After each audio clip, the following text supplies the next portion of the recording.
announcements to make tonight. Got into the house not too long ago, and then we'll get into the question as soon as I load up here. Hope everybody's having a great night, great weekend, and we are almost in March of 2023. That's kind of nuts. All right, let's see. All right, I think we're good to go. So I wanted to say thank you to all that are showing up so far. I appreciate that. We are doing our lives. We are getting back on track. I missed a while, so I apologize. But this is the second week in a row, so I'm picking it up, right? We do a live every Sunday at 7 p.m. Eastern Standard Time for a live question and answer. If you have any questions about raising Coturnix quail, hatching, breeding, brooding, selling, whatever the case may be, if you have any questions about Coturnix quail, feel free to ask, and I will do my very best to help you on your adventure with Coturnix quail.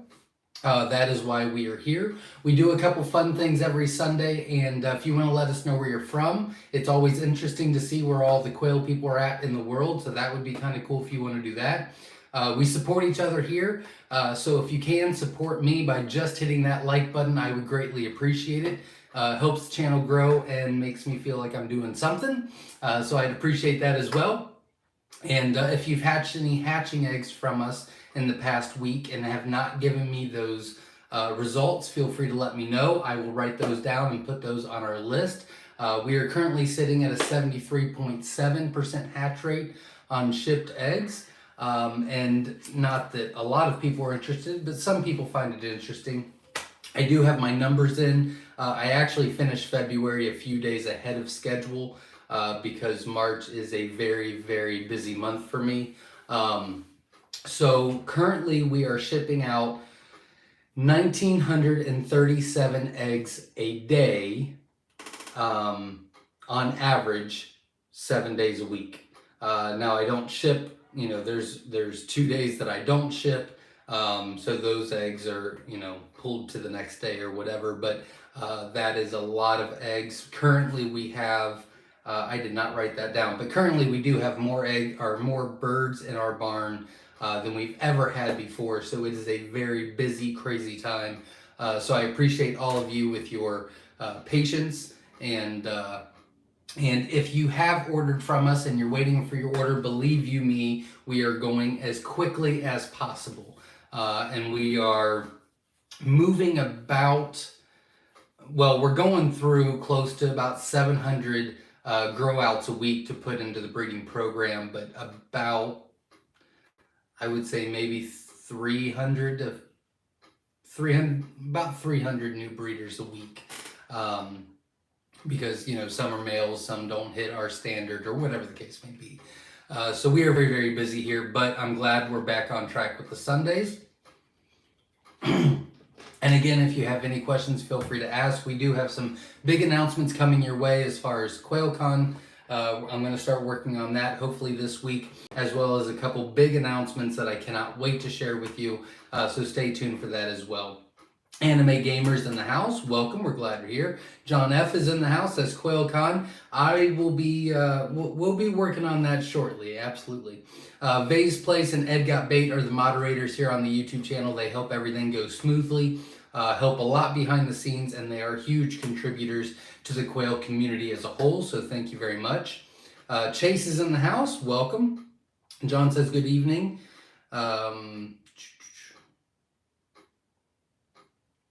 Aaron is in the house. Welcome from South Louisiana. Welcome.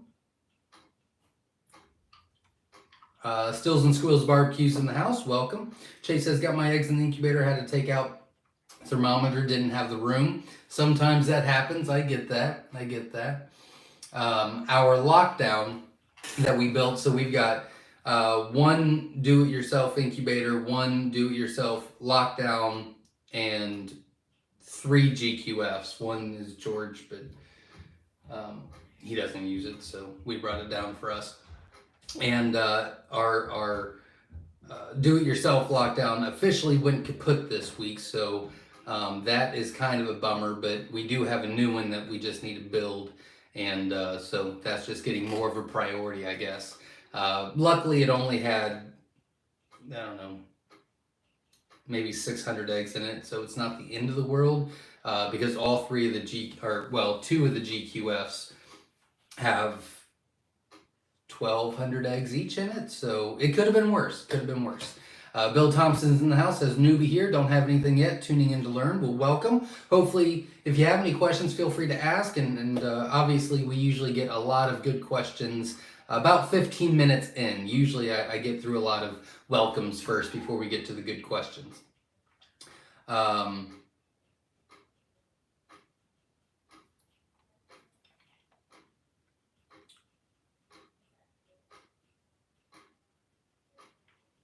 I lost my spot, I'm sorry. Chase says, I have a Nurturite 360. That's the incubator that he's using. Yeah, you kind of have to, I would be careful. If you have to, I would still put that thermometer back in there. Usually the Nurturite 360s are off by about a degree on average, but they vary, obviously. So I would, even if you put it on top of the eggs, I would do something. Bill Thompson says, researching what incubators to get. I have done some incubator reviews on our YouTube channel. It's under the playlist called Quail Product Reviews, I do believe. And I've done the most popular incubators starting out for newbies. So that's the Nurturite 360, the Hovabator, the Little Giant. I don't know if I ever posted the Farm Innovator. I have to look into that. But there's a few on there that you can check out and see if that fits your style and things like that. Stills and Squeal says, busy day here at the homestead. Moved all 52 of my jumbos outside to their new home. What a job. I get that, believe you me. That's a job for sure. It's rewarding when you get it done, though.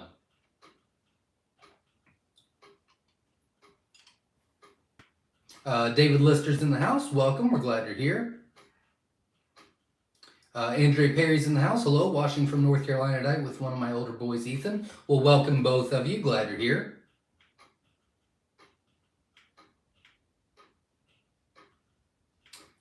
David Lister's in the house from Central Oklahoma. Welcome. William from Southeast Michigan. And Nikki James is in the house from Missouri. Welcome all. Actually, Nikki, I did want to reach out to you and James. I will make myself a note because I don't think that's on my list. I keep thinking about it, but I will...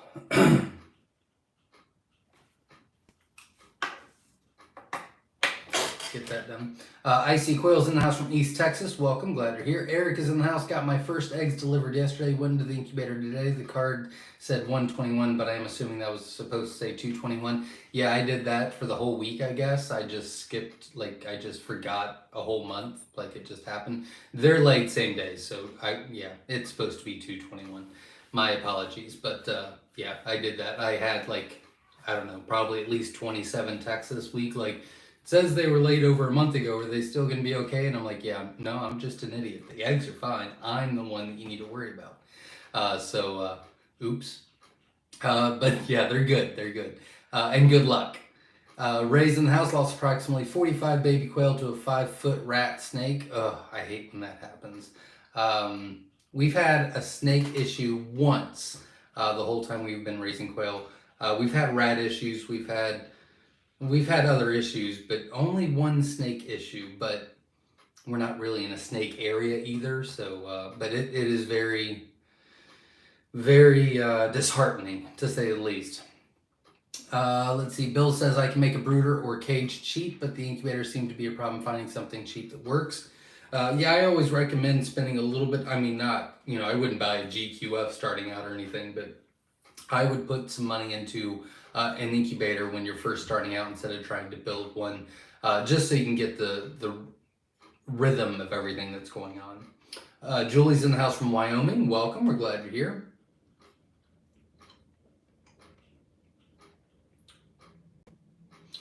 Ben Blunt's in the house. Welcome. We're glad you're here. Andrea Perry says, given the recessive genes in SSC and Celadon, should we avoid crossing these two groups? My son Raphael has a 8-week-old group of silvers. He's asking if we should mix in some of my Celadon layers. You need to be very, very particular about it. I would not breed back to back. If you've got, I don't think it would be a bad idea to. It's not the end of the world. It's very, very tricky to get your silvers to lay Celadons. That's tricky in itself, but it's even trickier to keep them laying. It's a very, very tricky process, but it can be fun. It's not the end of the world, so go for it. Stills and Squirrel says, I have used the Little Giant Incubator for years with no issues. There you go. Anime Gamers in the house. Jesse Mills is in the house. I got something from you this week. Yeah, some bee socks. I appreciate that. They're very cool. So I was going to wear them today, and then I was like, I should probably show them off first before I wear them. That barn gets a little dirty. So thank you very much. I appreciate that. Sean's in the house from the Outer Banks of North Carolina. Welcome. We're glad you're here. Diana Tut Farms is in the house. Welcome. We're glad you're here. Ray says, believe it or not, cheap China incubators work well with roller type egg turners. Some do. Absolutely. Yeah. Make sure you look at the reviews. No matter what I say or what other people, always look at the majority of the reviews before you buy it. That'll tell you a lot as well. But I am a big believer that you can get great hatch rates with almost any incubator as long as you control it. You might have to have the temp up to, 104 because it's not reading correctly, or you have to wrap it with with insulation so it stays warm and the heat doesn't, this, that, and the other. But yeah, I'm a big believer on that. Stills and Squeals says, hit the thumbs up, everyone. Absolutely support the channel. Our goal tonight is to hit 120 likes. I know it's a lot, but I think we can do it. So if you can support the channel by just hitting that like button, I would greatly appreciate it. And thank you very much, Stills and Squeals, for your support. Joy's in the house from Western Oregon. Welcome. AK, I'm going to try it. I might butcher it, but I'm going to try it. AK Washketon is in the house from Alaska. Welcome. We're glad you're here. David is in the house from Florida. And obviously, S.O. Swanson in the house from North Mississippi. Welcome, everybody. Glad you're all here. Kara's in the house from Midland, Michigan. Welcome. Lost my spot again. What? I hope that's not a sign of things to come tonight. Left-handed Stan says, before lockdown is 98.5 preferable to 101.5. Better a bit too cold or a bit too warm? Neither one. The rule of thumb is, it needs to be 99.5 through the entire process, period.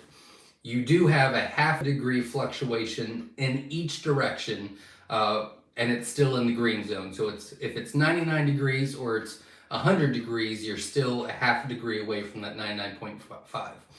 Once you get anywhere in the 98s or especially 101s, you're really affecting your hatch quite a bit. So you would need to get that up very, very quickly. If you get it to 99, they're going to hatch late. Because that's just what happens when you have a low temp. If you get it up, if you get it up to 101.5, you're gonna cook them. But if you get it to like 100.5, they're gonna hatch super early, might be weak. So the temp is very, very important. But you want to be 99.5 is ideal, but you definitely want to be in that 1 degree variant, half degree either way. So 99 to 100. One way to do that is to insulate your incubator with a towel, a blanket, something like that. Put it in an area that it's not a high traffic area, so there's not a lot of breeze or things like that, and cover it up to make sure that it's insulated and keeping the heat in, and that might change the effect for you. Katrina's in the house from Gilroy, California. I'm watching on my phone today, so I might miss some stuff in the chat. Hope everyone is safe with the crazy weather. Absolutely. It is gorgeous here today. Like, I'm scared of what tomorrow is going to bring because it is ridiculous out today. It was very, very nice. Too bad I was in the barn all day, but I'm in the barn every day, so it doesn't really matter, does it? Table Knack is in the house from Columbus, Ohio. Welcome. We're glad you're here. Linda Easton Waller's in the house. Sacramento Quail peeps, welcome. Glad you're here. George is in the house from Virginia. Welcome. We're glad you're here. PJ's Family Farm is in the house. Hey, all you beautiful quail people. Glad you're here. Steve Jackson says parts unknown. There you go. Well, we're happy you're here. Welcome. David Lister says, hi, Zach. 2 questions on the use of vinegar. 1, how do you use it in your quail water? Type and concentration. We don't. I think we've done it. We did it once or twice way back in the day with our chicks. Like way back in the day. That was when we were in the little lean-to. 3, 6, 7, 8. Long time ago, 8, 9 years ago. So I don't really want to speak on it because I haven't done it in forever. I don't remember what the concentration is at all. You can. There's nothing wrong with it. It's not going to hurt them. We just didn't really see the effects that would benefit them, so we just don't do it. But I can tell you this, Katrina does a live tomorrow night on her channel, Sow and Tear. She might have an answer for you on that live. Or you can ask in the Facebook groups. I just don't have enough experience to be able to tell you, and I don't want to tell you the wrong thing. I'm sorry. Best question of the night, and I can't answer it. I apologize, everybody. JJ Willows in the house says hi, welcome. Chrissy says, when will you have live chicks to ship? It's going to be a couple of months. We've been back and forth, and we had to make a decision, and so yeah, it's going to be a couple months. I wanted to do some things first with anything that we put in the incubator. So we did have some extra that I did not need. I am at full capacity on all BTAs, all the tuxedo varieties. So I think we had like maybe 55 extra hens in the past week. We put those on the website. It looks like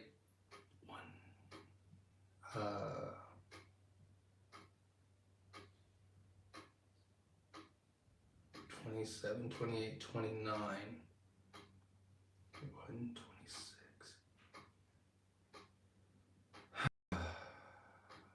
I think it is this week that we're going through. I think we're going through another like 7 mixed cages. So we might have some extra colors that I don't need anymore that could be left over to ship. That will be updated on the website, but I wouldn't get your hopes up.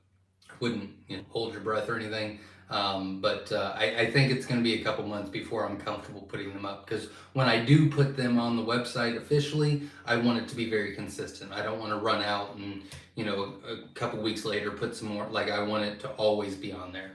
So there's some things that I got to get done first. Albert is in the house from Rock Rapids, Iowa. Welcome. Considering quail, doing homework. There you go. Well, if you have any questions, feel free to ask. We love quail. I love quail especially. So if you have any questions, feel free to ask, and we'll be happy to try to help you out. Dr. Connie's in the house from sunny Florida. Welcome. Ray says, the snake enjoyed my high hatch rate, but not the 22 slug. I get that. Left-handed Sam says, yes, very, but my POS incubator is a bit temperamental.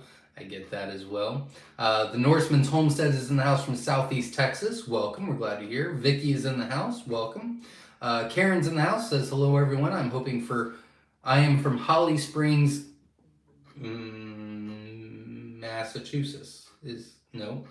Mississippi is MS. I don't know why I get so confused on that. You would think I wouldn't. Welcome. We're glad you're here. Katrina's in the house. Says, Zach, I sent the Egyptian fee eggs yesterday. Excited for them. That's great. Good luck. And obviously keep me posted. Bradley James is in the house. Welcome. I'll get with you later on this week. Hopefully it's at least on my list now, or will be when I transfer.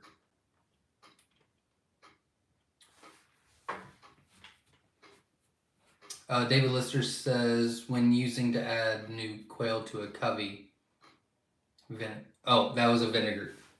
Wait, what?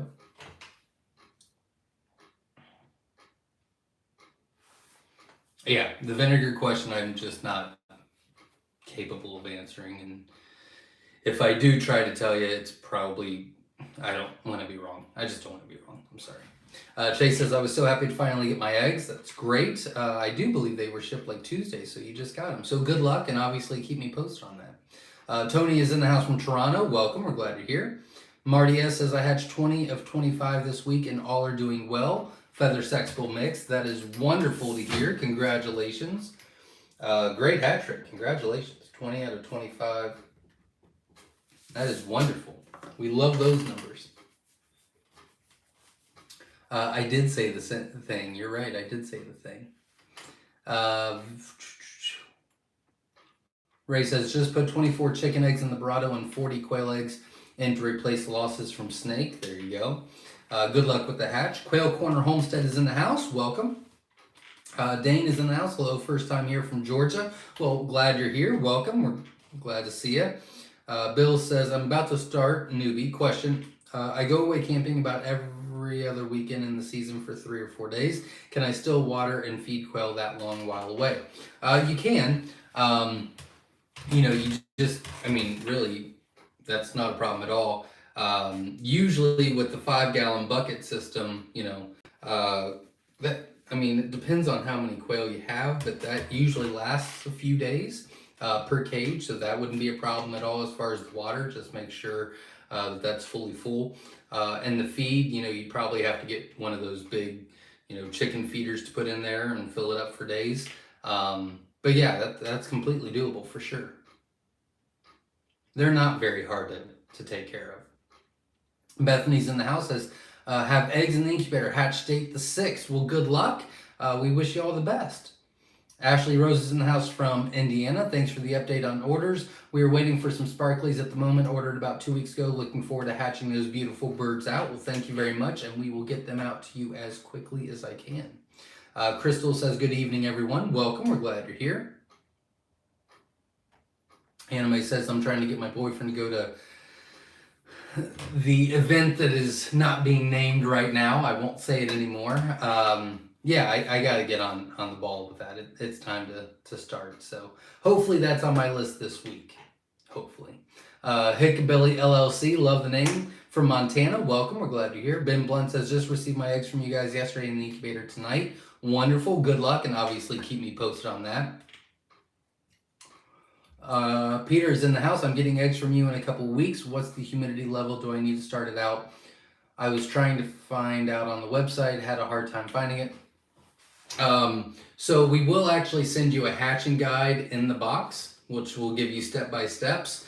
So that will help a little bit. So don't overthink it. Don't stress yourself out.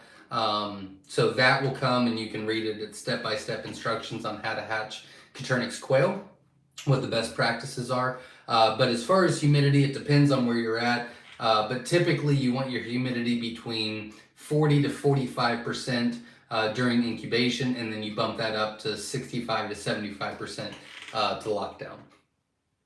Skip says, hey man, my wife is obsessed now thanks to your channel. Good stuff. Well, thank you very much. I appreciate that. And good luck on your guys' adventure. It's going to be fun. Believe me.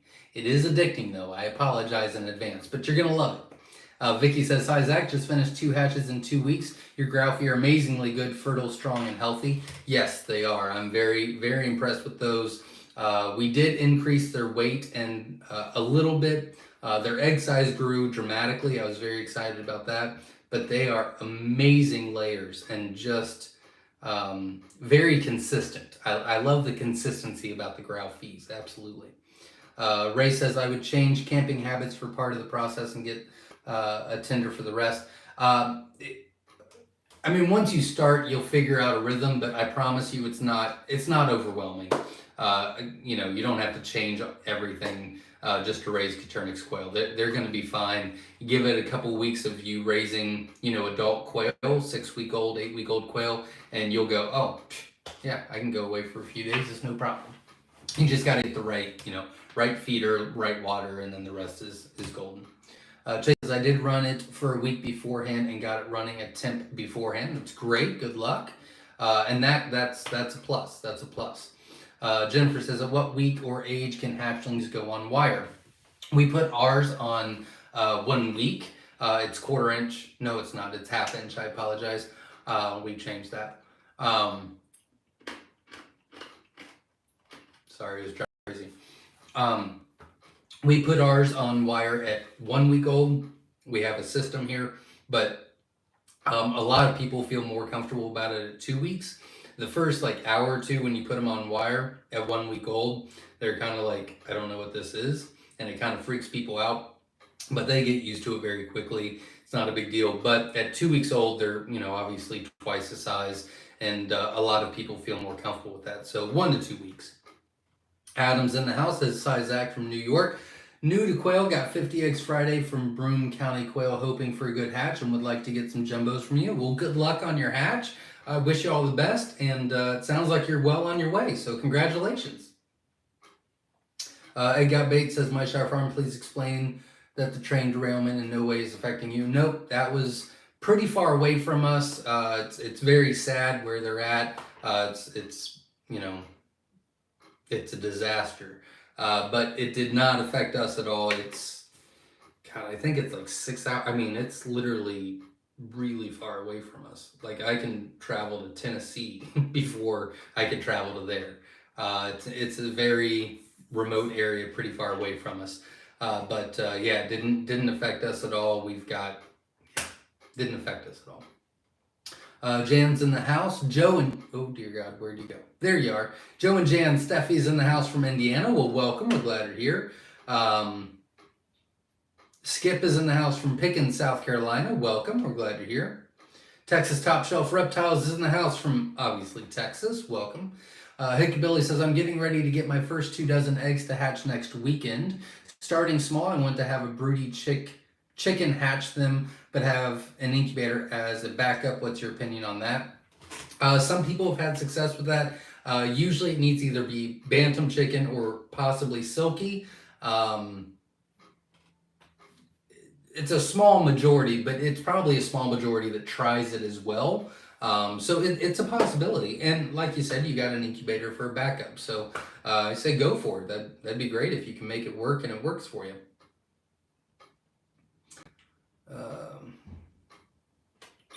I lost my spot again. This is it's going to be a pattern all night. I apologize, everybody. Peter's in the house from Washington. Welcome. We're glad you're here. Dane is in the house. What's the best heat source for a do-it-yourself incubator? Is heat tape a viable option? It can be. We've used a couple different things. The next option we're going to use is the heat source that you can buy from GQF. It's very, very simple. I kind of like it a lot. And if it's good enough for GQF, it's good enough for us. And it's fairly inexpensive on their website, to be honest. So we're going to try that next, but I don't have any opinion on it yet because we haven't tried it. Not super happy with our heat sources as far as our do-it-yourselves go. I've probably switched the heat source out. Well, I've switched the heat source out on our Gigantor at least 10 times. And I've probably switched the heat source out on our lockdown 5 or 6. So definitely want to try something new. Schaefer Family Farms in the house. Welcome. Glad you're here. Jeffrey says, how important is humidity in the first 15 days? Staying between 55 and 60. That is very, very high. I'd get that down. Do not add any more water. If you can take a turkey baster and get that water out, just let it dry hatch. Which means you don't add any water for the first 14 days. When you put them into lockdown, you do bump it up to 75%, and that'll do the trick. But yeah, you don't really want it that high during the incubation. The reason why you want it so high at lockdown is because you want to soften the egg so that it hatches out and it's not struggling so much and using so much energy. But if you're softening the egg while it's being incubated, it can damage the egg, it can damage the embryo. There can be a lot of issues. It can drown the egg or the chick in it. So I would get that down and just not add any water at all until lockdown. I don't know what AFK stands for. Bethany says, I'm looking to upgrade my incubator. I have been looking at a GQF cabinet incubator. Do you think they are worth the money? It depends on what you do. I personally think the GQF is the best one out there. I love our GQF. I swear by ours. We haven't replaced anything on it. It's great hatch rates. It's consistent. It's easy to use. I love it. I would probably be considered a big hatcher. I hatch quite a bit of eggs, so it would pay for me. You know what I mean? If you're gonna do, it really depends on how many you're hatching out throughout the year. You know what I mean? Like if you're just gonna try to do 2 or 3 hatches of 100 eggs or 120 eggs or whatever, I don't think you would be worth it. But if you're going to be hatching out weekly and it's going to accumulate to a couple thousand eggs a year or whatever, then yeah, it'll pay for itself easily. Woman of Spirits in the house, welcome, glad you're here. It is. I have heard S.O. Swanson was saying it was pretty far away from Dayton. It's closer to Pittsburgh, Pennsylvania. I have heard that it's affecting Pennsylvania a little bit as well. I really don't know as much as I probably should about it. But yeah, glad it wasn't anywhere near us, but I feel horrible with the people that they have to deal with it now. And who knows how long it's a disaster. Barrett's in the house from Northeast Indiana. We had a power outage, temp go down to 92.5 for 15 minutes twice. How bad is that? Also ordered 110 jumbo Egyptian eggs just in case. It's our first incubating. That is kind of a bummer. I hate to hear that. It shouldn't affect the eggs at all. I mean, obviously, sorry, I gotta take a drink.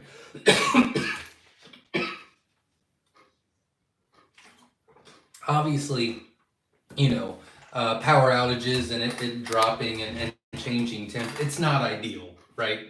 But the rule of thumb, and anything can change, but the rule of thumb is if it lasts longer than 2 hours, then it will start affecting the hatch. Now, there's always exceptions to the rule, you know what I mean? But since it was very short intervals, I don't think it'll affect anything. It might hatch like a day late, or it might hatch a day late, but I don't think it'll affect your hatch rate at all. Obviously keep me posted. If you do have another power outage, the first thing you want to do is insulate that sucker, put blankets, quilts, towels, whatever, and just pack that sucker in so it insulates the heat and keeps it in there. But it shouldn't affect the hatch at all, I wouldn't think. CNC Supply LLC is in the house. Welcome, we're glad you're here. Crystal Curtis is in the house from South Central Michigan, still operating on generator power, but I finally have cell service. Yay, there you go. Well, good luck, and I hope things get back to normal real fast for you. I really do. CNC Supply says, do you sell chicks? I do not sell chicks. I do sell 3-week-olds. We call them teens. But I won't have any available for a few weeks. It'll only be hatching eggs for a while until I get where I want to be. Anthony Barry Marshall Art of Life is in the house. Says, are we live? We are live, yes. Anime, welcome, glad you're here. Anime Gamer says, my boyfriend called you a Pokemon breeder. There you go. Patricia is in the house. Welcome, we're glad you're here. Rochelle Sanborn is in the house. Sanborn Farms in northeastern Indiana. A whole family is watching. Well, welcome and welcome all. Glad you're all here. And a lot of Indianas tonight. That's pretty cool. Hoosiers. Ed Got Bait says, hit the like button, subscribe, and hit the notification bell. Absolutely, if you can, support the channel by just hitting the like button. I would greatly appreciate it. And obviously, get your questions in because we'd love to help you on your adventure with quail. JJ Wills in the house says, question, I now test incubator humidity with chicken eggs before... Nope. I now test incubator humidity with chicken eggs because when I first put in ship to quail eggs, they seem to suck the humidity out for 24 hours. Am I nuts, or has this happened to others? I've never heard of that. I've never tried it either. But, maybe somebody else will answer. Jennifer's in the house from Quail Farm in Greensboro, North Carolina. Welcome. We're glad you're here. Katrina says, my quail stopped laying after our giant windstorm. They were so scared. We'll see how long it takes them to start up again. Probably 2 to 3 weeks. Who wants to bet how long? I would say you're pretty much right where you should be. About 2 to 3 weeks is what I would guess, unless there's no other big events. Tony's in the house. How often do you recommend introducing new blood to a population? Obviously, it depends on where you get your quail from. I would ask your breeder how long they recommend. If you order from us, it's 3 years is what we recommend. Obviously, you can go longer than that, but it's kind of like a sell by date. You know what I mean? Like you can use it after, after that date, but typically about 3 years is when you would want to just bring in some new males or bring in some new hens or just hatch a couple extra eggs and put them in there. But it depends on your process and things like that. We'll say 3 years. That's the easy answer. Archerus Briska is in the house from the UK. If I butchered that, please tell me that I did and tell me how to do it correctly, but welcome. We're glad you're here. Schaefer Family Farms in the house from Michigan. Welcome. Sheila Razzo is in the house from Florida, and Jerry is in the house from Indiana, another Hoosier. Welcome, everybody. We're glad you're all here. Carrie's in the house from Utah. Welcome. We're glad you're here. Tony from Lakeland, Florida is in the house. Welcome. Anthony Berry from Denver, Colorado. We're all over the place tonight. That's pretty cool. Even international. We've hit a lot of the states. I should have paid attention tonight how many states we hit. Only Memories in the End is in the house. Says I prefer building my own cabinet incubators. I'm about to build a 1,400 egg incubator using a large cabinet I got free that I've insulated with 2-inch foam boards. Good luck to you. We've got a Gigantor, and then I think our Gigantor holds like,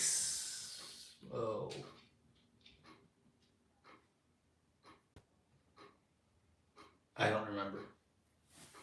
One of our Gigantors holds 7,700. 1, 2, 3, 4, 2, 4, 6, 8.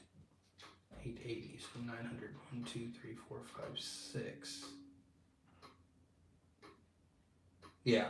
So our old Gigantor holds like 7,700 eggs, and the new Gigantor, whenever we build it, I think is going to hold, I think it's like 1,200 or 12,000. I can't remember. A lot of eggs. Jeffrey's in the house from Duke Center, Pennsylvania. Welcome. We're glad you're here. Sean's in the house. We hear that you spray your eggs with Listerine when you put them in the incubator, but that you will have a better hatch. Do you recommend this? No, there's no truth to that. We heard that when we started long time ago, and we did it for years and years and years. And really, it was just a laziness thing. And I was like, why does Jenna keep doing this? This is kind of when I kind of took over the barn. And I said, let's just try it. And so we tried it for a few months with no Listerine, and then we went back for a few months doing the Listerine, and there was absolutely 0% difference. And I went, why are we wasting time? Let's just put them in. So, no, in my experience, it doesn't matter at all. It doesn't hurt them, as long as you don't drench them. But it wasn't worth it to me.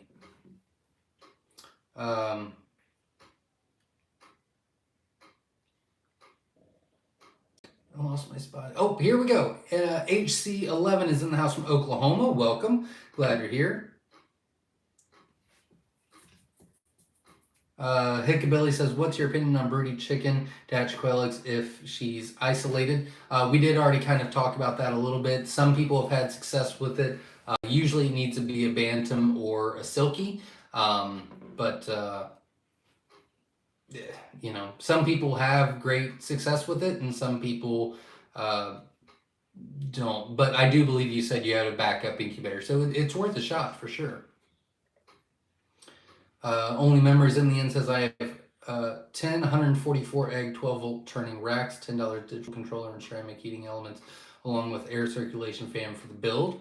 Well, it sounds like you've got most of your stuff right there, so that's great. The hardest part about building an incubator is getting the turners. That's the hardest part for sure. Jason's in the house, got a hatch going right now, up to 30 hatch so far here in upstate South Carolina. Congratulations. Hope a lot more hatch. I don't know how many put in, maybe put in 31 eggs. I don't know. But I hope all of them hatch for you and good luck. But 30 babies so far is great. Congratulations. Patricia has a question, says, I have a Brado Lumina 8, it's on 99.7. AccuView thermometer hydrometer indicates 91 to 93. How can I, what can I do? They said not to cover it from the fact.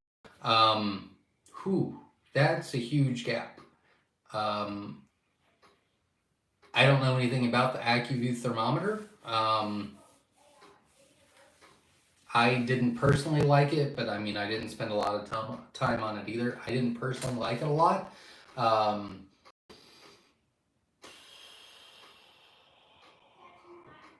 If you've got eggs in, then I would probably finish the process and just pray that the Barado is correct. But I would definitely get that thermometer out, try to calibrate it if you can, and see if it's reading correctly, and then go from there. Would be the first steps. Nabil Kamal's in the house from Lynchburg, Virginia. Welcome. We're glad you're here. Bart's in the house, new to channel. Are all quail on your site available? I don't think there's anything out of stock. There's different wait times. Like obviously the jumbo wilds are the largest, and the mixes and the jumbo Egyptians and almost anything else is a shorter time frame. But yeah, everything you can, except for the live quail. And welcome to the channel. Thanks for being here. Anthony Berry's in the house from Denver, Colorado. Happy Quail Farm in Denver, Colorado. Welcome. We're glad to hear. Why do I keep... I don't know why. I did this last week too. Bob Watson's in the house. I have an incubator set at 37.6. Is that okay? Is that what it's supposed to be in Celsius? I think it is. I think so. Whatever the equivalent to 99.5 is, I can't remember. I don't know why Celsius is so hard for me. But whatever is equivalent to 99.5. Only Memories in the End says Detroit, Michigan via Seattle, Washington via Phoenix, Arizona. There you go. You've been all over the place. Jerry Collis says our order's still 2 to 4 weeks out on most of them. But they're all a little bit different. I think the jumbo mixes are like 6 to 8. I don't remember. I just try to change them as fast as I can. But I think so. Most of them still should say 2 to 4.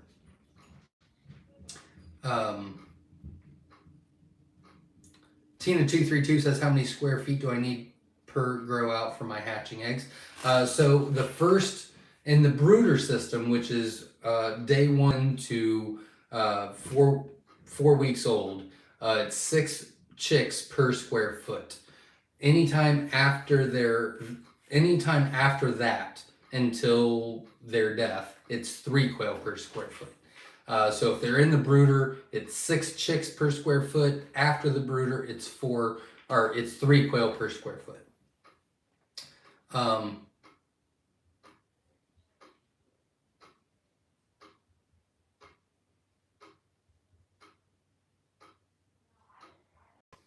Yeah, we won't have any live quail available for a couple of months now, just in hatching eggs. Steve Jackson says, different people say different things. What day does quail eggs go into lockdown, day 14 or day 15, and is there a reason? It doesn't really matter, to be honest. We do day 14, but we also put them in very early. So it's like we put them in really early on Friday morning, and then at the end of our day on Friday is when we put them into lockdown. So it's kind of like in betweenish. It really doesn't matter. I really don't see a difference. It doesn't matter. I mean, there's been times where we've ran out of time and I said, oh, I'll just move them tomorrow morning, and that works just fine. Just don't forget to move them, because it hasn't happened for a long time, knock on wood, but I've done that, and that turns into a nightmare when they're still in their turning and they're just hatching like popcorn. It can get ugly. So yeah, it doesn't really matter. There's not a huge difference there. We just do day 14 because it's, we move them, we put them into the incubator, early Friday morning, and then at the end of Friday, when I'm leaving, we move them into lockdown. It's just easier for us to remember. Then they're hatching out Monday, Tuesday. We're good to go, and we've just got that system. But yeah, it's not a huge deal. It's a good question, very good question. Jerry says, I'm looking forward to my next order coming. Well, thank you very much. We will get them out as quickly as I can, I promise. Anime Gamer says, what is QuailCon like?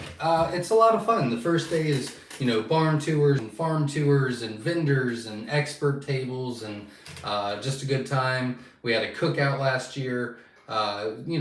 Just hanging out with like-minded people was a lot of fun.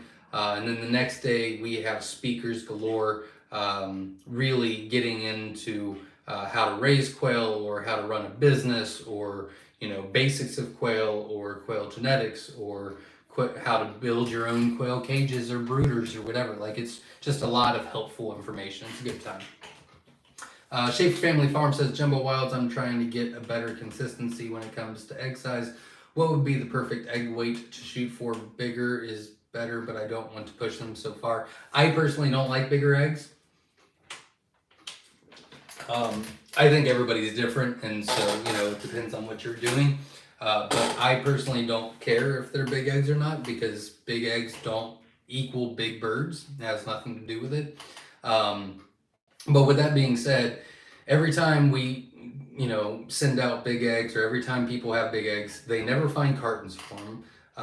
And so they don't know how to sell them because none of the cartons fit. And two, when you have bigger eggs, it's much harder to hatch out. You have a lower fertility, you have a lower hatch rate. So I go for size of the bird, not so much size of the egg. But typically you want to stay below 18 grams because that's when you start having the bigger issues. Consistently. That's a good question. Table Neck says, question, I'm a beginner with color genetics. I want to get into fine lavender genes. I don't, what's the difference between silver, blue, and lavender? Best way to produce lavender, can you suggest suppliers? I don't recommend you ever doing lavender. All you're doing is just inbreeding the crap out of the same gene over and over and over. And once you mix something else in there, then you lose it. So the only way to produce lavender is to literally just inbreed the crap out of it. It comes from the silver gene. Blue is just another word for silver. So I don't recommend it. That's not something we do. If you do have silvers, what I recommend is for a few generations, you can put your silvers to silvers. But typically you want to put, wild, Egyptian, Tibetan, things like that, males over your silver hens. You'll get beautiful silvers consistently. Yeah, I've never really gotten the, what's the word? I've never really cared how the silvers hatch out. You know what I mean? Like, I really like that they hatch out a bunch of different types of silvers. Like, I love the silver pharaohs. I love the silver and golds. My favorite is the charcoals, which is like a very dark silver. So it's never really interested me a lot, but if you want to do it, there's ways you can do it. I'm not saying you can't or whatever, or you shouldn't. I'm not saying you shouldn't either, because everybody is, do what you want. It's fine. It's not the end of the world. But just be very, very careful, because that's really what it comes down to, is when you try to take out, whether you want lavender or you want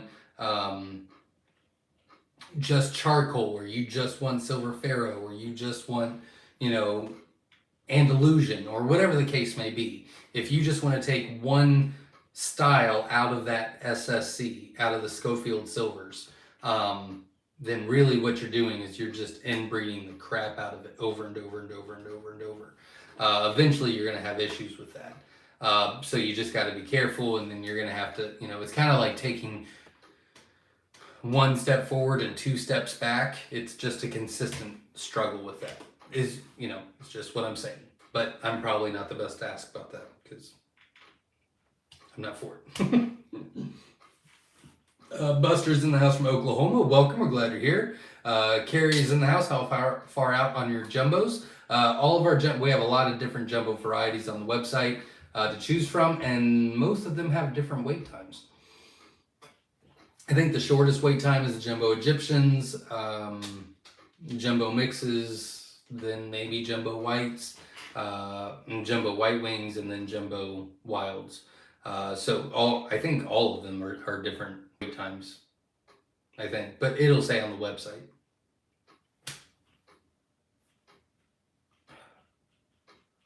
Lost my spot again. Not talking to me. No one's talking to me anymore. Nope, still no one's talking to me. Let's see. Joshua is in the house. Please, do you ship to Africa? I do not. We're only shipping in the States, except for Hawaii for a while. Between the avian influenza virus and the changes they've made throughout the years with exporting, it's pretty difficult. So unfortunately, I can't right now. But we can answer any questions you got to try to help you on your journey. Chase says, shipped Wednesday, arrived Friday, 28 out of 30 survived shipping. Wonderful to hear. Good luck, and obviously keep me posted. Salvador Santiago is in the house. Welcome. We're glad you're here. Says, hi, Zach and everyone. Zoom It In is in the house. How to cook quail in air fryer. The best thing that I'm going to tell you to do with that is if you're on Facebook, join a group called Quail in the Kitchen. That is what it's called, Quail in the Kitchen. And it's literally just a group dedicated to how to make different dishes and, you know, meat and eggs and broth and this, that, and the other. It's a great group, but I am not a cook. I'll raise them. I'll take care of them. I'll feed them. I'll water them. I'll collect them. I'll do this, that, and the other, but not really allowed in the kitchen very much. I don't do well. Chase says, dog was happy 2 didn't make it. There you go. Always something to do with them, that's for sure. Carrie's in the house. How far out are you on? Oh, I just answered that, didn't I? Or is that another question, or did I go back in time?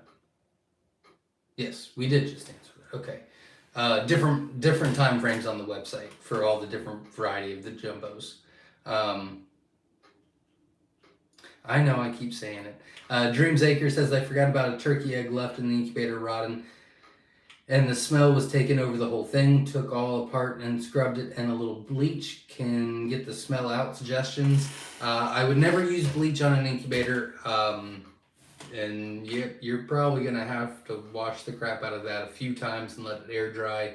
I would recommend using a whole lot of Listerine and letting it air dry quite a bit, but it's probably, it's going to take a while, and there's probably a lot of bacteria that you're going to have to kill. Hate when that happens. But yeah, I would use Listerine and I would clean it a couple different times throughout the week and let it air dry and just keep doing it just to be safe. Bart's in the house. You're busy, a newbie with questions. Well, welcome. Go ahead and ask away. We're here for it. Anthony Berry says, how do we check on shipments? You can always text or email, and obviously when you go onto the website, it'll say like the quantity that you want to do, and it's a drop-down link. And then there's another drop-down showing how far out we are. And those are pretty similar, or pretty accurate. We try to go a little bit faster, but those are pretty accurate. So like if you ordered a feather sexable mix and it says 2 to 4 weeks out, it's typically about 2 to 4 weeks out. As far as the website goes. Maurice is in the house. Hi from Suriname. Probably butchered that, I'm sorry. But welcome, we're glad you're here.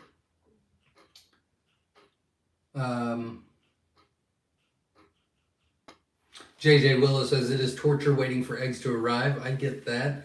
Haven't ordered eggs for a long time, so I might forget that sometimes. But it's torture having a wait list too. I want to get all the eggs out so fast, but I can only go as fast as they let me.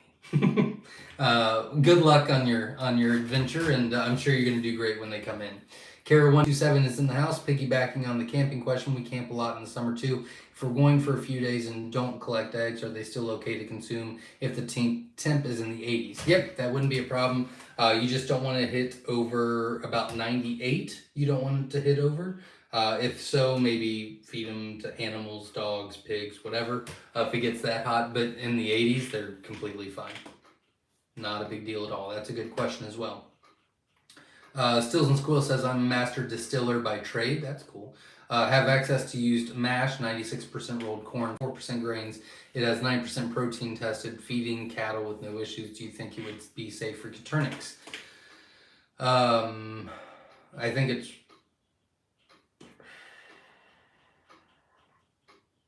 96% corn for Caternix isn't great. 9% protein is not good. I think you'd have to supplement it. I mean, you could try. Give it a test run. I think you'd have to modify it a little bit for the quail. But I haven't tried that. It's worth a shot. I would just do it in a small sample just to see how they react. HC11's in the house. Welcome. Anime Gamer says, I have to leave stream early today. Bye. Well, thanks for stopping by. I appreciate it. Samchi, I hope I said that correct. If I didn't, feel free to correct me. Good morning from Thailand. Very cool. Welcome. We're glad you're here. Hickabilly says, glad you're not affected by the derailment. Thank you. I hate saying that I'm not affected by it because it's such a horrible thing that's going on. You know what I mean? I mean, I'm not, but it's like, I feel for the ones that are. Nabil says, one more like. Well, thank you very much. We did hit our goal. I appreciate that, everybody. Thank you very much for supporting the channel and hitting the like button. That was very, very kind and generous for everybody. Thank you very much. Don Skin is in the house. Welcome. Glad you're here. Joy is in the house. I got an order through the local feed store for 100 2 to 3 week old chicks. Left the first installment of 20 on Friday. Went back to get feed and got 3 more orders for chicks. That is awesome. Congratulations and good luck. Sounds like you just don't really need a lot of luck. You just need to get those orders together. So congratulations. That's awesome.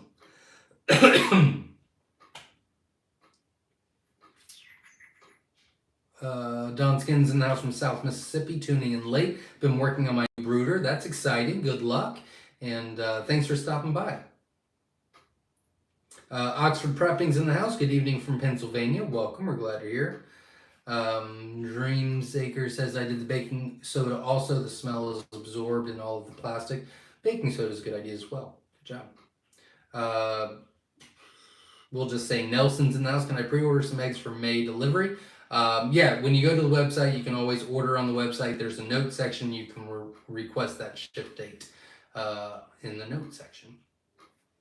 Get the order in and confirm your spot. John's in the house wanting to get into raising quail. What would you recommend in a sexable jumbo? Also, are the jumbo brown, jumbo wild, and Pharaoh is the same quail? Yep, jumbo brown, jumbo wild, jumbo Pharaoh, all the same thing. All the same thing, just different names. I am really happy with the jumbo Egyptians. I mean, obviously the jumbo wilds are the biggest and the baddest of them all, and they always will be, but I am really happy with the Egyptians this year by a lot.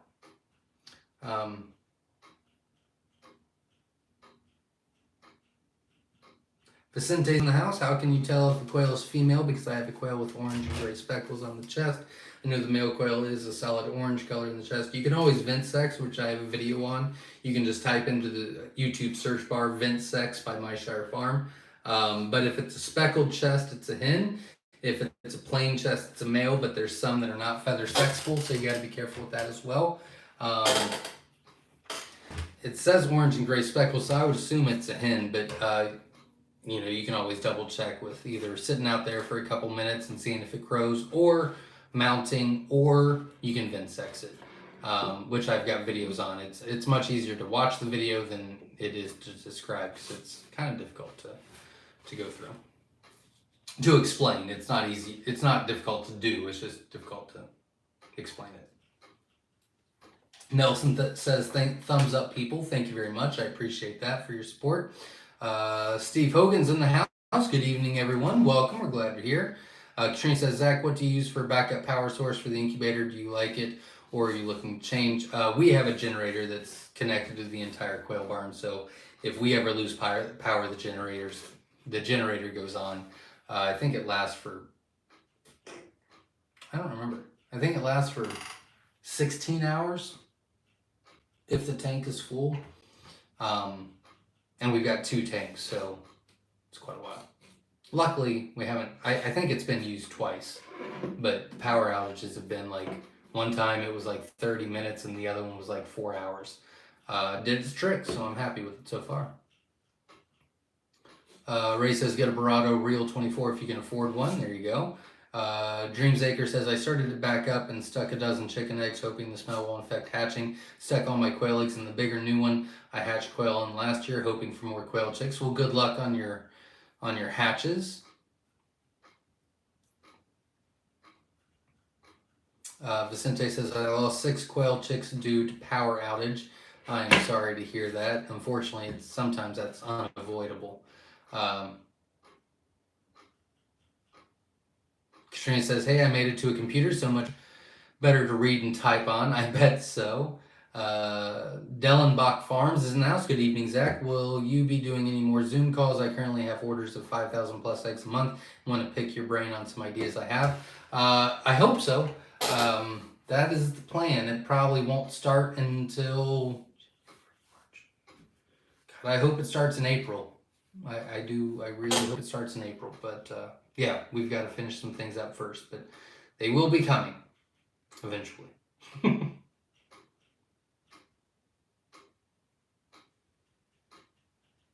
Ray said, used to live in Lowell, Indiana. Welcome. Sure learned a smelly lesson from that. We'll never forget again. Yep, there you go. Learned your lesson on that.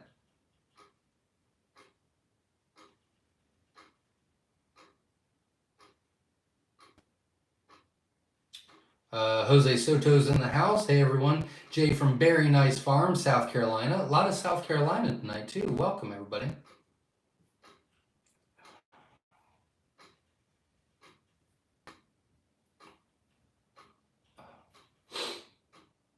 David Horn's in the house from Texas. Welcome. Glad you're here. JJ Willis says, I have a solar or 12 volt, 2,000 watt electric generator. If the sun comes out, it will last a few days. There you go. That's exciting.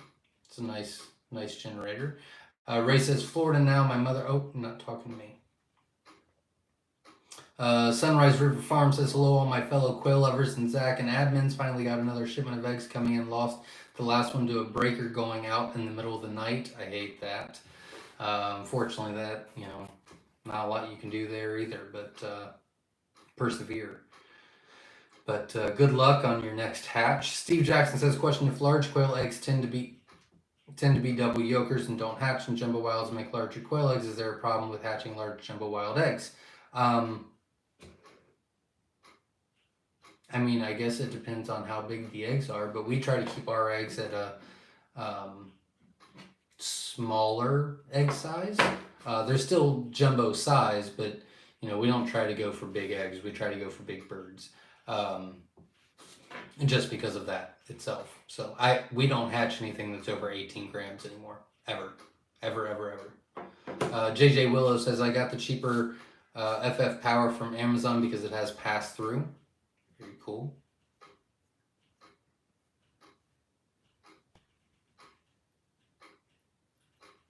Dreamsacre says, I tried to get our broody bantam hen to sit quail eggs with her clutch, but she kept tossing them from the nest. There you go. So it didn't work for that. Oops. Didn't mean to do that. Stills and Squirrel says, hit the like button, folks. He wants 120 likes tonight. We did. We hit 137, so I really appreciate all you guys. Thank you very much. Jose Soto says, Zach, I've had some serious temperature and humidity rises in my coop where I grew out my quail in a few days. What is the ideal room temperature and humidity to maintain the quail with no heat stress? It doesn't really matter to them. Our quail is not heated at all. So, our main barn can get to 20 degrees or it can get to 90 degrees. It really all depends. But they don't really, it doesn't really, the temperature really doesn't affect them very much. It's the elements that would affect them. So rain, snow, sleet, heavy wind, things like that. But if they're inside, they won't care what temperature it is.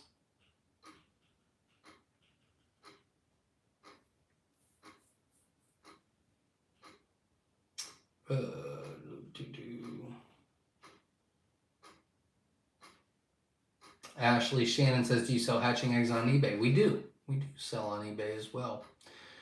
That is well, as far as selling online, that was the second place we went, so it's kind of always been there for us. It could have been the third. We still had it for a long time. Rohan is in the house from St. Lucia. Welcome. We're glad you're here. I'd love to go to St. Lucia. But I'm glad you're here. Gregian is in the house. Has anyone tried breeding for hybrid vigor like what they do for Cornish crosses? No. No. Most of those would be mules, so it'd be a one generation off. Oh, yeah. Sex links I do not have. I won't have sex links for a while. Working on something new that's taken those eggs. Ray says, I have some broody silky Turkin mix. They could hatch them, but it's not too efficient. Here you go. Brado incubators are very accurate. I would trust the Brado way before I would trust any other thermometer. I don't trust any incubators is the problem. I have major trust issues because they all let me down. So George is in the house. Is there a smartphone alert that can be tied to a hatcher? Power temp issues. The Govee, which is a thermometer hygrometer you can get on Amazon, that can go straight to your phone. It's like Bluetooth and things like that. And it can keep track of it and tell you, if there's any spikes or anything like that. I don't know of any incubators itself that does that, but there might be. I might be out of the loop on that.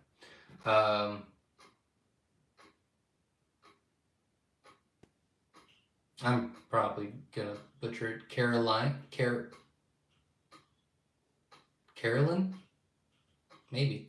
I'm sorry if I butchered that. Should I not hold until 7 days after hatching?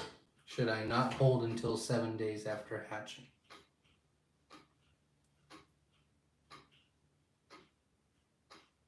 I don't know what that means. Should I not hold until 7 days after hatching?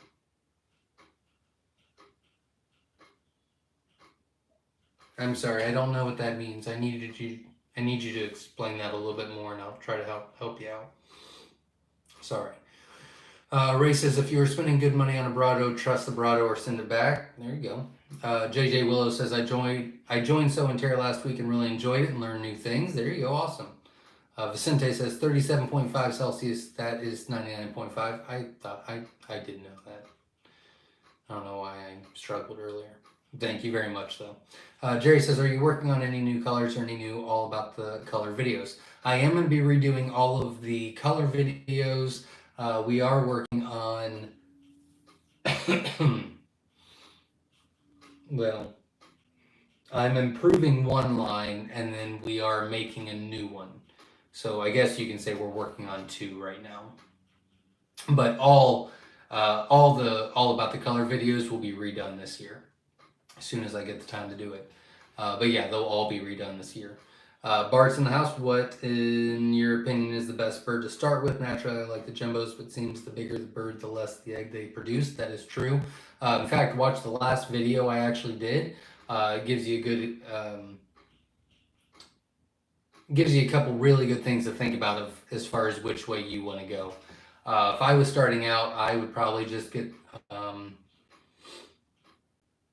I'd probably get a feather sexable mix or a variety choice mix. I'd probably go with the feather sexable mix. Get a bunch of different colors, and then you're gonna get good size, and then you're gonna get good production, and you can always separate later and just breed those, or you can just keep them all together. But that's what I would go with. Dreams Acre says, Central Michigan here, we have our quail in the house for winter. Last couple weeks they started looking crappy. Feathers look tattered and losing lots. Also, are they molting or lacking a nutrient?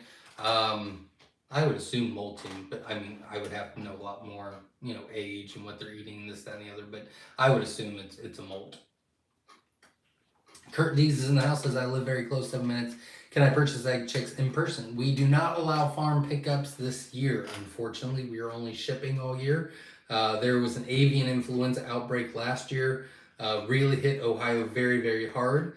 MPIP, which is the ones that come out and test us once every 3 months, they classified us as a hatchery 2 years ago. 2 years ago. And so we have to take extra precautions and extra rules and a lot of extra stuff to allow people on the farm. And I just can't do that right now. So yeah, we've completely closed the farm down for pickups and tours until all this gets squared away and we get the approval for it. And so we're only shipping for a while, unfortunately.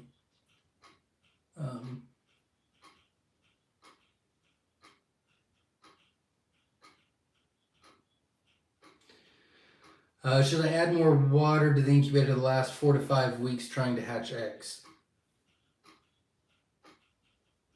I don't know exactly what you're hatching, but if you're hatching Caturnix quail, it should only take 16 to 18 days to hatch. If they've been in there for 4 to 5 weeks, then they're not going to hatch at all.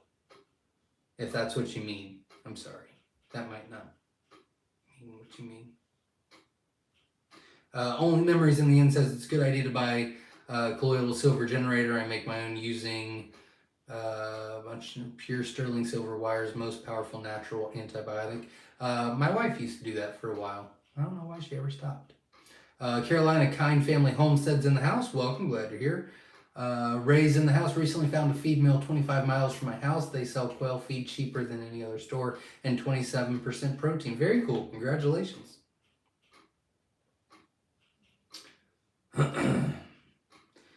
Nikki James says, have a few more things to get done in the quail barn tonight. Hope everyone has a great week. Zach, we will be around most evenings. Sounds good. I'll probably just text one of you and get with you later on. Thanks for stopping by. Andrea Perry says, hit sin too soon, found Klondike feed at a local store. So happy because it's way better than what I have had recently. Very cool. Congratulations. Adrian's in the house from Minnesota. Yes. Very cool. Welcome. Glad you're here. Chase said, called my local grain mill. I can't get higher than 20%. You don't need higher 20% for a layer feed, so that works out perfect. Kurt D says, I live very close, 7 minutes. Oh, we already answered that one. 124 watching, 112 thumbs up. We're up to 143, so thank you, everybody. Appreciate that. Not talking. No one's talking to me. Only Memories in the End says, I make a batch of... Oh, I read that one already. I don't know why it doubled it. Bart says, what happened when you get mixed jumbos and they crossbreed? Does it matter? We get two-headed birds. No, you won't get two-headed birds. You can mix them together. They do fine. You'll get, the same birds, and then you might get, a cross between the two. But if it's jumbo to jumbo, almost always they'll hit jumbo weight, so it's not the end of the world.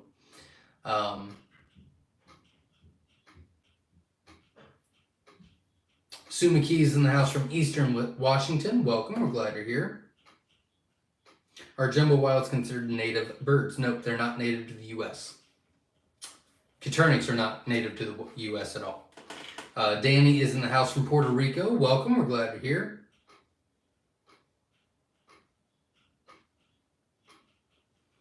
Vicente says it's okay to mix 20% protein chick crumbles for chicken and game bird, 30%. I would just feed them the game bird, and for the chicks, I would just feed them the game bird. And then when they're layers, just give them a 20% layer feed. But I wouldn't mix the two. 30% protein for chicks is great. 20% for layers is fine. Virginia Ham is in the house from North Carolina. Welcome. We're glad you're here.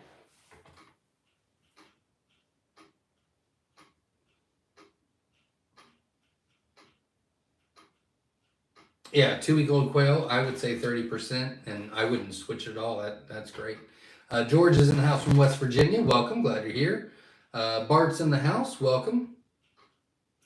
Are RBL Jackson's in the house. When quail get moved, relocated to a new coop, how long should I expect it to take before they start laying eggs? Having trouble sexing them. I have 11 total, and I know one is a male by the chirp. Typically, it's about 2 to 3 weeks when they're overly stressed, or they're moved, or you change their feed, or the lighting changes, or they move from inside to outside, or vice versa, whatever. It's typically 2 to 3 weeks is how long it takes them to chillax.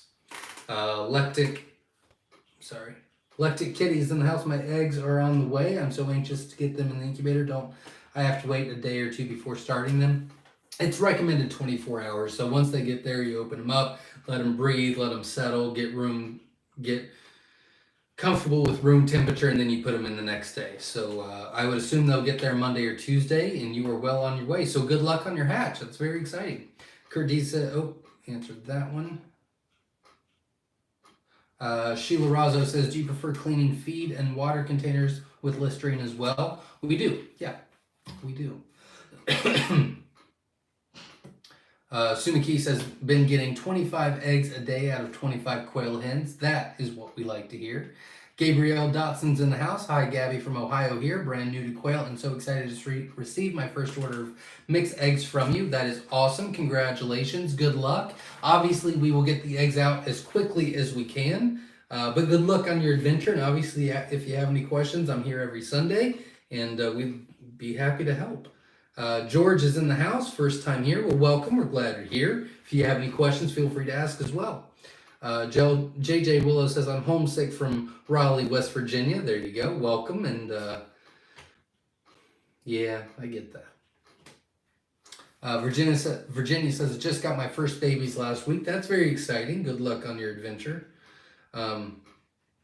Dreams Acre says, never thought about Listerine for disinfectant. Yeah, it's great. There's no chemicals in it. It's natural. It's great. Kills bacteria. It's awesome to use. Kurt D says, what's AI? Avian influenza. It's really like the bird flu is really what it is. It hit pretty bad last year all throughout the states. Well, it pretty much hit everywhere really hard last year. It wasn't strong enough. It wasn't a strain enough that was going to hurt humans, but it killed millions and millions and millions of fowl. A lot of chickens, a lot of geese, a lot of peacocks, a lot of birds. It hurt a lot. Jose Soto says, Zach, I've had some serious temperature rises in my coop where I grew up. Yeah, temperature doesn't affect the quail. It's all about the environment, so don't overstress it. They're fine. They'll get used to it. We got to like negative 15 in the barn. I guess it was like a month ago. It feels forever ago. It was 70 today, but didn't affect them at all. During the summer, it can get to 90 in there. Some of my customers live in Texas where it's like 120 in their barns. It doesn't affect them at all. It's the elements, wind, rain, snow, things like that. That's what affects them. So you're fine. Don't overthink it. Jackson says, my farm innovator 4250 incubator isn't holding temp very well. I keep bumping it down in in a half degree increments, but it's still at 101 to 102 range based on calibrated thermometer at egg level. Any ideas? I would check out your fan. It could be a fan issue. I would say most likely it's a fan issue or a sensor issue. It could be that as well. I try to insulate it and see if maybe there's just an area where the heat's escaping, and so that heater is running nonstop and it's getting up to 101, 102, then it's releasing, and then it's staying on. So that's I would check the fan, the heat sensor, and then obviously insulate the hell out of it to see if that'll help too.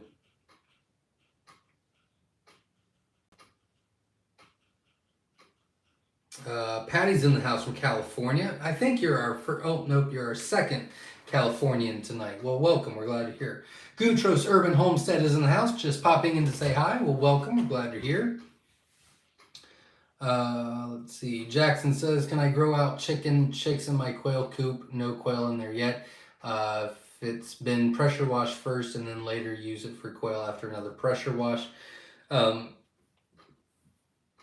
I think that would be fine. I personally don't do it, but you know, I've obviously got a business, so I'm a little bit more careful. I think it would be fine, especially if you're being careful and pressure washing things like that. I don't think it would be a problem. Foster Farm says, hey guys, late but we made it. I learned today that a soft-boiled quail egg does not peel well. Better overcook them. You're welcome. There you go. There's your tip of the day from Foster Farms. Redneck Ranger's in the house. Welcome. Glad you're here. Sean's in the house. What is the best spray to clean the incubators? What do y'all use? I like Listerine, just the regular old school gold Listerine stuff. I don't know, the normal, the normal kind of Listerine. Half Listerine, half water. You know, spray it down once, wipe it out, spray it down again, let it air dry. Works every time.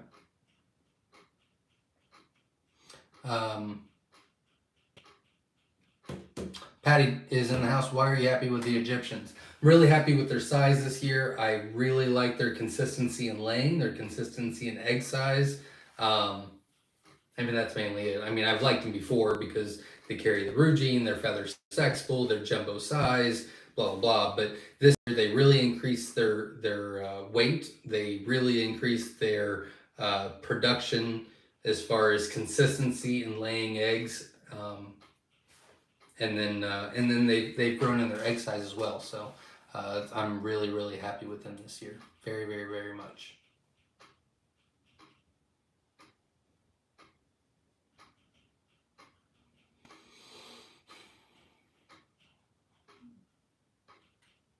Katrina says, Zach, what kind of generator? Or Generac. False Farm says, we had the Vincex 40 Rosettas today. That was interesting. Yeah. Vinsexing sucks. Need to make that a shirt.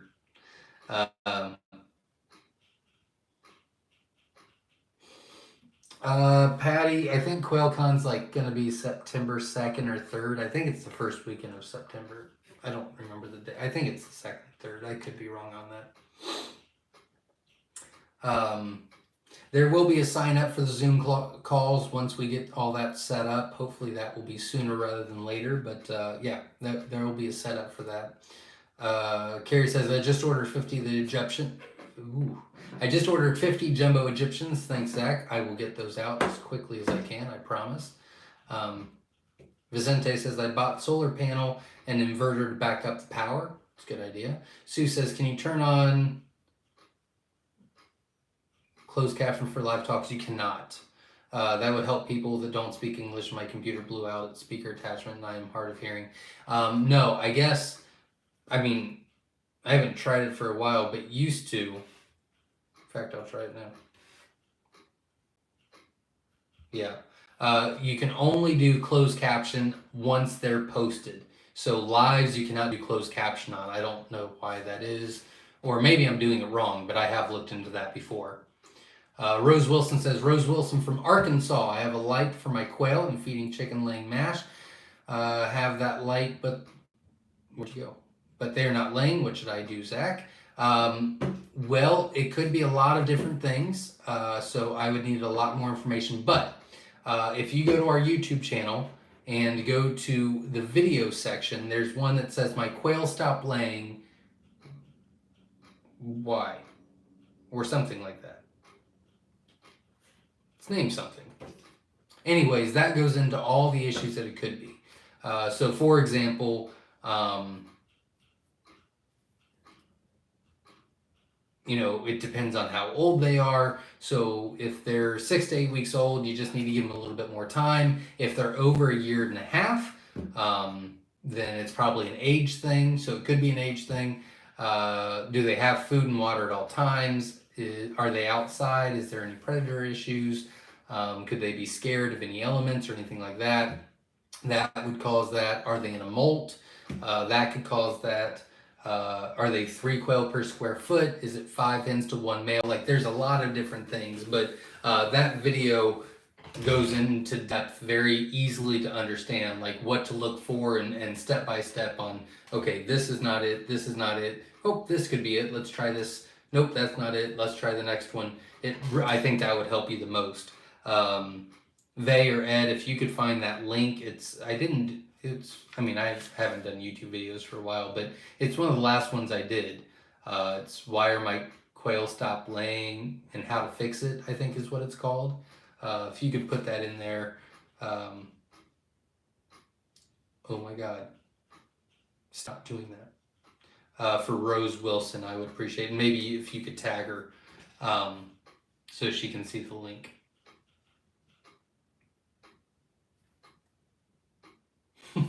Thanks, S.O. Swanson. Glenn Wells is in the house, late getting here, working on brooder box lights. What did I miss? I gave 35 eggs to a new quail friend to get her started. She just sent pic of them in the incubator. Well, that's pretty exciting. Good luck, and good luck on your project as well. Deborah's in the house, new to this channel. What are you raising up on your farm? We've got, obviously, quail. Thousands and thousands and thousands of Coturnix quail. We've got a few chickens. We've got ducks and geese and peacocks and rabbits and cows and goats and emus and pigs and dogs galore, and I think that might be it. I think that's it. I'm probably missing something. Kathy's in the house from Maine. Welcome. We're glad you're here. Larry's in the house. How do you treat quail disease?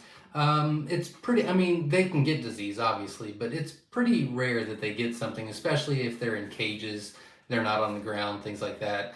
But if you see anything that is suspicious, then you need to call it immediately.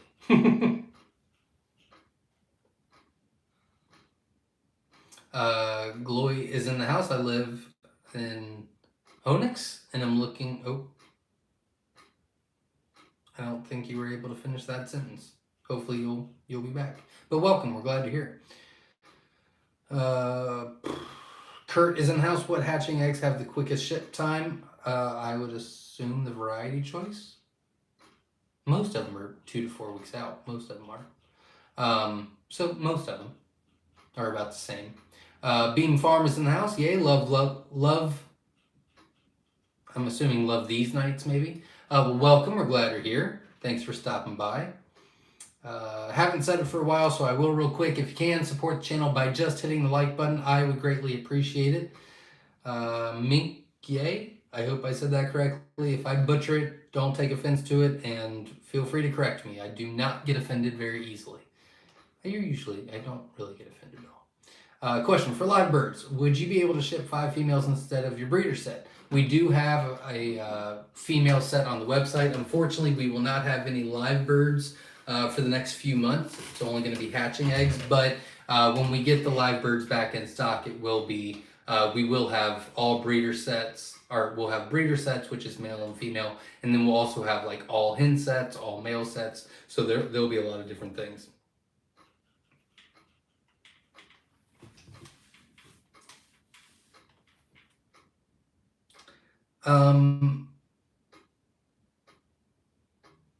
You know, I've only heard of one case of quail getting sick in all the years that I've been raising quail. And that was a one-off, and they also had something else either with them or next to them or got in with them. I don't know if it was ducks or chickens. It was one of the two. Other than that, I've never heard of someone that has the entire covey of quail get sick. I mean, obviously some of them, you know, they might hit their head, or they might choke, or they might just often die for some ungodly reason. But yeah, it's pretty, it's possible. It's pretty rare for quail to get diseases, for the whole covey too. Thomas is in the house. Welcome everybody. Glad you're here. Jackson says, we have our quail in the hatching time cage. Says, moving the cage around causes them to stress out and not lay. Also, it gets moved to clean up behind and underneath. We just started with quail 2 weeks ago. No, it should be fine. I mean, I wouldn't like jerk them around, but yeah, just slow and steady. They'll be fine. It's not a big deal. And they get used to stuff too. Like, we pressure wash the barn. We, you know, use a leaf blower to blow the ceilings and things like that. It gets really loud in there. you know, our quail get used to it.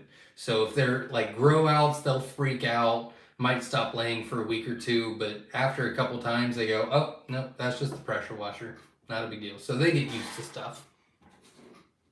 My clock is loud. I'm actually taking it down. But my wife said I wasn't allowed to take it down until I found something else. And then she made me look online for like art or whatever. And I didn't find anything that appealed to me except for one. And she said that was too jerkish. And I said, but it's me. And she said, I don't care. And so until we decide on something that I want, then I'm not allowed to take it down, because she said the wall was bare. And I said, I don't really care. And then she brought in this nifty little plant too, which, I don't, whatever. It's not worth fighting. U.S. Karma says, hi, do you think that in the near future there will be good selling quail market on U.S. like chicken? I don't think anything will be like chicken. I think chicken is a staple, but the quail community continues to grow every year, so I think we'll make a dent, but chicken will always be king, I do believe, even though I'm anti-chicken. Dreamsacre says, we have ours in a hatching time cage, move it often gently, and our quail don't seem bothered with it being moved and lay every day. I give them food when I move them and they don't pay attention. Yeah, I mean, as long as you're not jerking them around, they'll be fine. Butch is in the house. Sibley Quail Farm from Louisiana had 57 out of the 120 jumbos. Congratulations. I will write that down.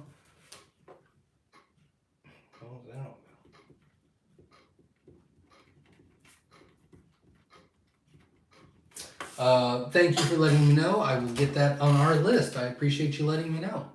Can I get all females instead of the breeders? Yep, when we put live quail back on our website, we will have those available where there's no males with it.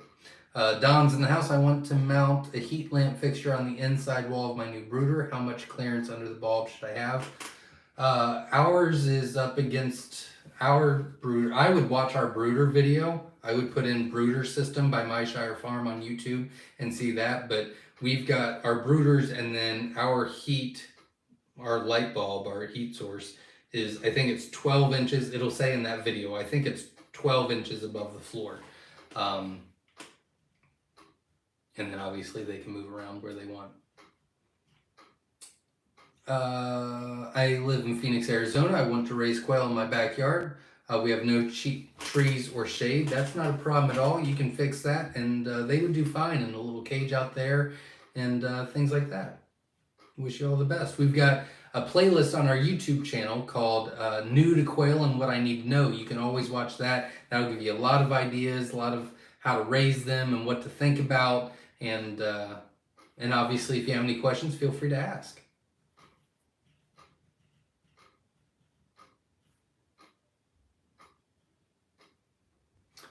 Temperature really doesn't affect Coturnix quail. So it can be really hot, really cold. As long as they have some shelter, you put, a box in there, or, you cover one side with plastic, or, I'm running out of the word that I'm wanting to use. Anyways, if you cover some sides up and they can get out of the elements like rain, snow, wind, sleet, they'll be fine, but the temperature doesn't affect Coturnix quail at all.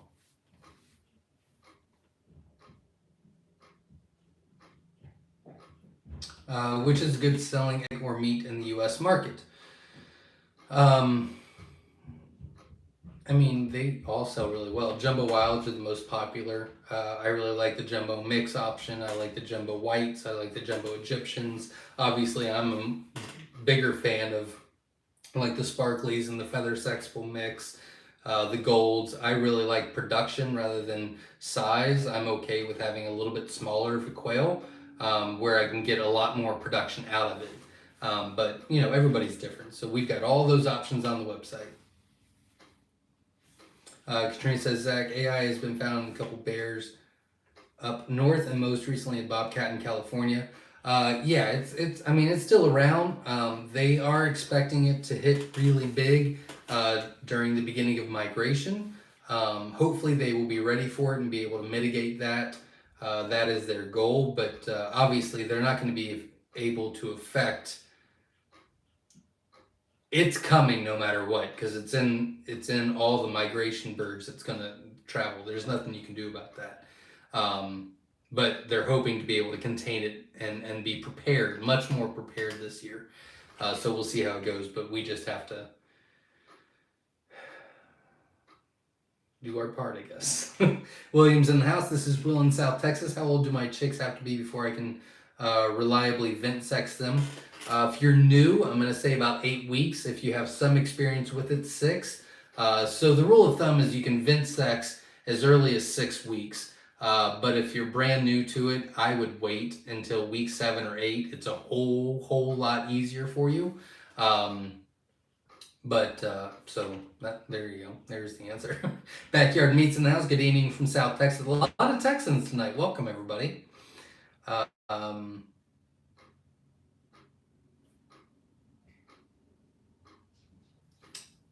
Only members in the end, says Chloe.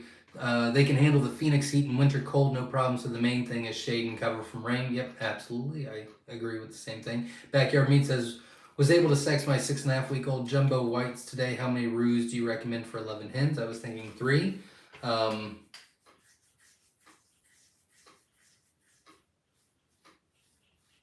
I would do 2, but I don't think 3 is going to kill you. 2 or 3. I don't think there's a right answer there. I think either one of them would work. You're probably right. I would probably do 3. I think you're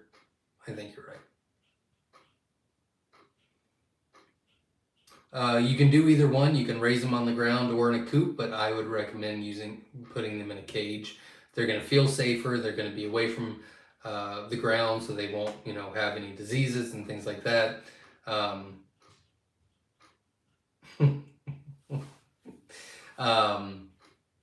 They can be off the ground, less likely to get attacked by predators, easier to take care of, faster to take care of. So I like the cage setup. Thomas says the avian influenza gets a Chuck Norris shot every year. Well, then there would be no avian influenza, Thomas, Totally Not Spy Baroon is in the house. Just stopped by to say hello. Well, welcome. We're glad you're here. Thanks for stopping by. Chase says, hope I get some Egyptians in my feather sex pool mix. You will. Absolutely. And they'll be most likely jumbo size. I have to practically vent-sex everything except a few of my quail. I'm used to it now. There you go. Yeah, practice makes perfect for sure. Stevens in the house just got in, did give the super secret announcement. I will rewind after we're done. I did not give the super secret announcement. It looks like it's going to be mid next month. So we will see. Witch Doctor's in the house says, hi y'all. My notifications did not notify us you were going live last week or this week. Sorry we are late. Ricky says hi too. Well, welcome to both. Glad you stopped by. I had someone else have the same issue, and they hit the bell icon and then turned off all notifications and then went back in and then did it again, and now they're getting notifications. So it might be that. Something you could try. Steve says, does everyone know they can store their eggs to be eaten later in jars and buckets of water and pickling lime? They can last more than 7 months. Excellent for scrambling. I don't think I've had eggs longer than 2 weeks, ever. I don't think I've ever had eggs for longer than 2 weeks. Be nice to. I'd freak out if I ever did.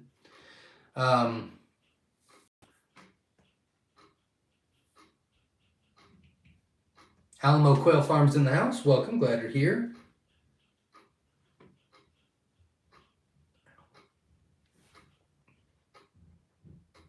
I manipulated to stop my quail laying egg at winter time here in Georgia, Atlanta. Yeah, you can do that, especially during the winter, and just let them chill for a couple months. That is definitely a possibility.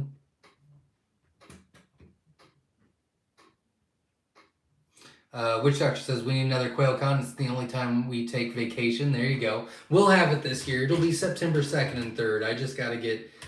in fact, I did want to talk to you guys about it too. Need to write that down.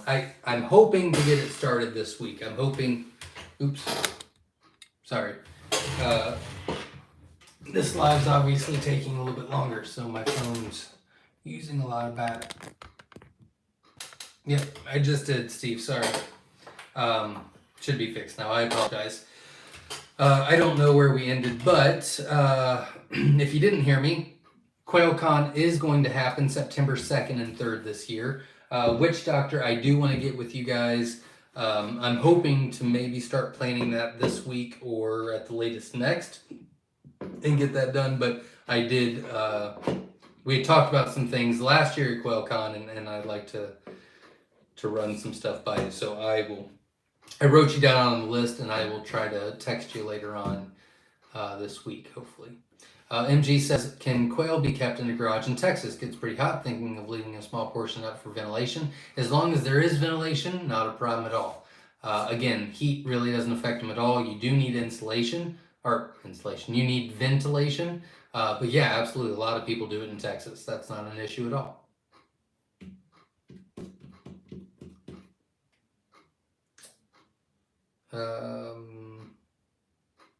Jackson says, my farm incubator temp issue. I just verified fan works, verified seal is good. One red plug in, one out. I just tried to tape up some of the small vent holes to see if that helps. Hopefully that'll help a little bit. It could be going out on you. It's hard to say. But those are definitely the steps that you want to take to look at. So you're definitely doing that right. Could be the heat source itself. Hopefully the tape will do the trick. I'm hoping.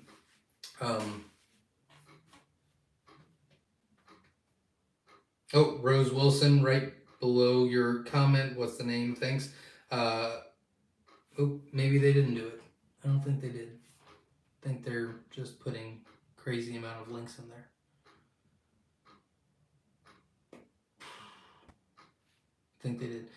If you go, so Rose, if you go to the YouTube channel, there's a tab, I think it's the second or third one over, that just says just videos. And then like 2 to 5 down, it's going to say my quail stopped laying, why and how to fix it, or something of that nature. But it's going to say my quail stopped laying. That's the video you're going to want to watch. It's just a few down from the videos on the YouTube channel. Sorry, I don't have the link for you right now.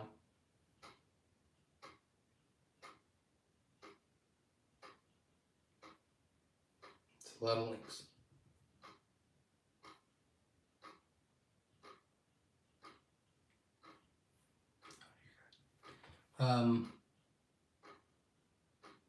Shay says, everyone asked me why I didn't try chickens. I'm like, I don't have the space. Yeah, that's a huge concern for real. It's definitely a huge concern. Zunit's in the house says, what's up? Starting with my first quail this week. Got a ton of good info from you guys. Thanks. Well, good luck to you.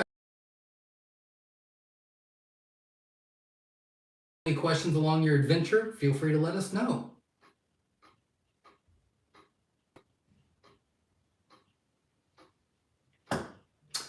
David's in the house. Welcome. We're glad you're here. If you have any questions about quail, feel free to let us know. William's in the house. How do I set up my breeders so the quail are sexable at hatch? You need the Rude Gene male over the opposite hen. So, you know, oh, I did it again.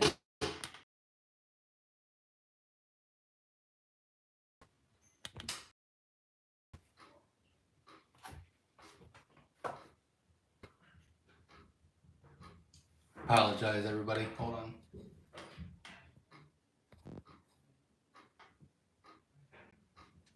Okay, I should be back. I apologize.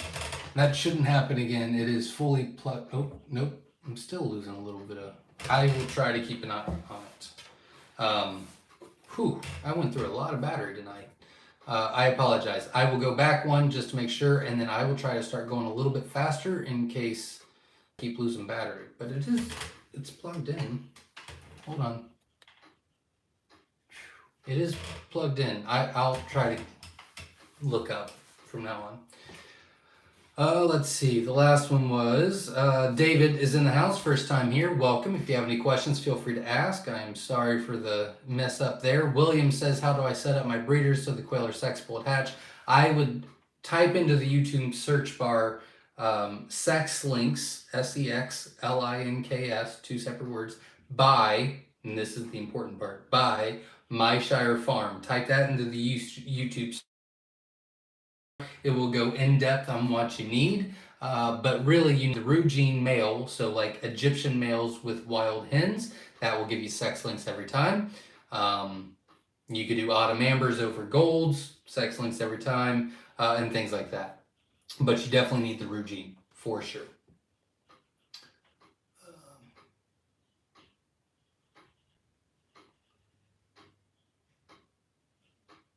I'm trying to look at two things now. I'm trying to look at the comments and making sure that I'm not freezing up because of my. It really is just telling me that I'm losing battery, but it's fine. So glad I finally catch a live. Great info. Thank you very much. Sorry about the technical issues the past couple of. I apologize about that, but we'll work through it. Yeah, I got hit for a second. John says AI is hitting Pennsylvania already. Oh, I didn't hear about that. Hate that. Drives me crazy. Sorry to hear that. Witch Doctor says we've had good success with water glassing eggs. One bucket went super bad, but we got a freeze dryer. The freeze dryer about 3 pounds of quail eggs a week. That's cool. Congratulations. That's exciting. Zunit donated $2 to the channel. Solid channel. Thank you very much. I appreciate that. And we will put that right back into our channel to make better videos for you, or better sound, or get rid of this clock or something.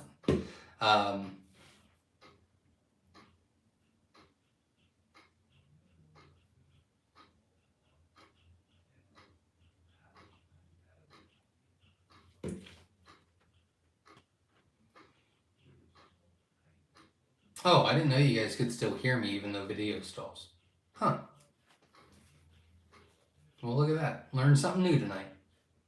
Sumiki says, friend gave me spent hen for butchering. Don't have room in the freezers. Does anyone know how to make a chicken diaper? She's still laying eggs.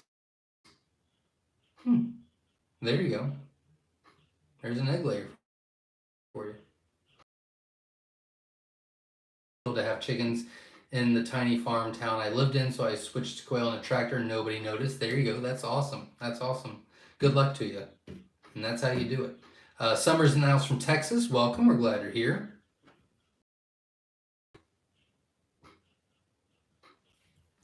Guys, that looks like all of the comments. I don't know if you guys just got tired of my computer's freezing or what, but I'm still losing battery. I need a... It says it's charging. That's a little scary. I don't want a new phone.